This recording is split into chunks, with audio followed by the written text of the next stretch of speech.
অধিকৃত জেরুজালেমের ঐতিহাসিক আল আকসা মসজিদ চত্বরে হাজারো মুসলিমের উপস্থিতিতে ঈদুল আজহার নামাজ আদায় করা হলেও গাজা ও লেবাননের লাখ লাখ মানুষের কাছে এই উৎসব এসেছে এক চরম বিষাদ ও অনিশ্চয়তার বার্তা নিয়ে। 2025 সালের অক্টোবর থেকে কার্যকর হওয়া যুদ্ধবিরতি চুক্তি সত্ত্বেও ইসরায়েল ধারাবাহিকভাবে তা লঙ্ঘন করে যাচ্ছে। গাজা স্বাস্থ্য মন্ত্রণালয়ের তথ্য মতে যুদ্ধবিরতি ঘোষণার পর থেকে ইসরায়েলি হামলায় 880 জনেরও বেশি মানুষ নিহত এবং 2600-এরও বেশি মানুষ আহত হয়েছেন। 2023 সাল থেকে শুরু হওয়া এই দীর্ঘস্থায়ী যুদ্ধে গাজায় এ পর্যন্ত 72,000-এরও বেশি মানুষ প্রাণ হারিয়েছেন, যাদের বেশিরভাগই নারী ও শিশু। একই চিত্র দেখা গেছে দক্ষিণ লেবাননের সীমান্তবর্তী গ্রামগুলোতেও।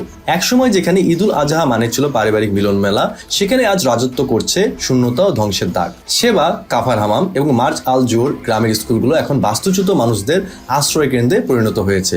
লেবাননের সরকারি তথ্য অনুযায়ী 2রা মার্চ থেকে শুরু হওয়া ইসরায়েলি সামরিক অভিযানে প্রায় 3200 জন নিহত এবং 16 লাখেরও বেশি মানুষ বাস্তুচ্যুত হয়েছেন। 17 এপ্রিল যুক্তরাষ্ট্রের মধ্যস্থতায় একটি সাময়িক যুদ্ধবিরতি কার্যকর হলেও ইসরায়েলি বাহিনী তা সম্পূর্ণ উপেক্ষা করে নিয়মিত বিমান হামলা ও গোলাবর্ষণ চালিয়ে যাচ্ছে। এই কঠিন পরিস্থিতির মধ্যেও অনেকে ট্রেডিশন বা ঐতিহ্য ধরে রাখার চেষ্টা করছেন। আশ্রয়কেন্দ্রে বসেই মায়েরা বানাচ্ছেন ঈদের মিষ্টি, বৃদ্ধরা তৈরি করছেন ঐতিহ্যবাহী কুকি। তবে বারবার বাস্তুচ্যুতি শিশুদের মনে গভীর মানসিক আঘাত হানছে।